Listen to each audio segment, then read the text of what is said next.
अस्सलाम वालेकुम गाइस, मुझे कहते हैं शाइस्ता रज़ा। बात हम करें पेट्रोलियम मसनूआत की बढ़ती हुई कीमतों के हवाले से, और 459 रुपए पर लीटर जो है वो पेट्रोल कर दिया गया। और हमने देखा कि रात के अंधेरे में जो ये पेट्रोलियम मसनूआत की कीमतों में इजाफा किया गया। पहली तो बात ये है कि रात के 11:30 बजे प्रेस कॉन्फ्रेंस आपने की, किसके लिए की? कौन जाग रहा था? रात को 11:30 बजे, हमेशा रात के अंधेरे में जब भी पेट्रोल की कीमतें बढ़ाई जाती हैं तो क्या होता है, ये आपने हमें पहले दिन बता दिया था।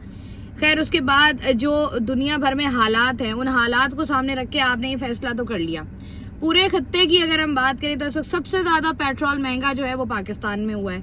साथ ही साथ उसके बाद अगर हम देखें, आपने जिस तरीके की आपकी तैयारियां हैं, वजीर पेट्रोलियम की का मैं कल सुन रही थी, तो वो साहब ये कह रहे थे कि हम जो है वो रशिया से तेल इसलिए नहीं ले सकते क्योंकि हमारी 5 रिफाइनरीज हैं और बहुत पुराना है, और हम क्रूड ऑयल को ये नहीं कर सकते।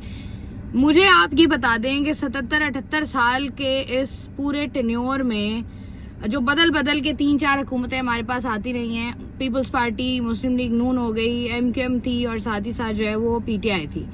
मुझे बताएं, आप लोगों ने इन 77 सालों में इस मुल्क के लिए ऐसा क्या किया? अब जब दुनिया भर में हालात संगीन हुए, जब दुनिया भर में हालात खराब हुए, तब आपको याद आ गया कि हमारे पास ये नहीं है, ये नहीं है, ये नहीं है।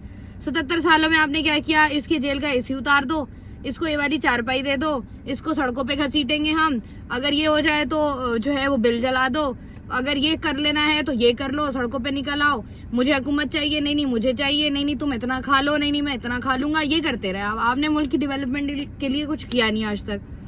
इस वक्त दुनिया भर में पहले नंबर पर इथोपिया है, दूसरे नंबर पर पाकिस्तान है, जहाँ पर जो है वो पेट्रोलियम मसनूआत की कीमतों में इस कदर इजाफा हुआ है। पहले 2 हफ्ते आप हमें चूरन देते रहे कि भाई अभी पेट्रोल महंगा होना था नहीं हुआ, होना था नहीं हुआ। डीजल की कीमतों में आपने इजाफा कर दिया। आपका सारा किसान ट्रैक्टर वगैरह में जो है वो डीजल डलता है। अब आप मुझे बताएं, आपने डीजल महंगा कर दिया, कल को गंदम महंगी हो जाएगी, कल को हमारे खाने की चीजें महंगी हो जाएंगी। चले, लोगों ने अपने मोटरसाइकिल, अपनी गाड़ियां, सब कुछ कर लिया, लोगों ने साइकिल खरीद ली, लोगों ने पब्लिक ट्रांसपोर्ट में सफर लटक के करना शुरू कर दिया। कराची की खासतौर पर अगर हम बात करें तो फिर कल को हम क्या करेंगे? कल को हम खाना भी छोड़ दें?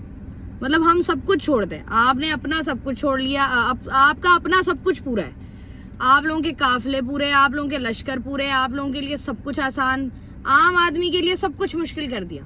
मतलब लोग कहते हैं कि जो अमीर तरीन होता है या अमीर आदमी होता है, उसकी जेब से पैसा निकाल कर गरीबों को रिलीफ दिया जाता है। यहाँ पर आप अमीरों से भी पैसे ले रहे हैं, गरीबों से भी पैसे ले रहे हैं। आप देख किसको रहे हैं, हमें समझ नहीं आ रहा। मतलब हम एक बार बर्दाश्त कर लेते हैं, 2 बार बर्दाश्त। खैर, इस कौम का भी मसला ये है ना, इतना महंगा पेट्रोल होने के बावजूद भी रात को भी जो है पेट्रोल पंप्स पर लाइन लगी हुई थी। मतलब ये अफसोसनाक काम और अफसोसनाक मरहले कि आपने गरीब को मार दिया।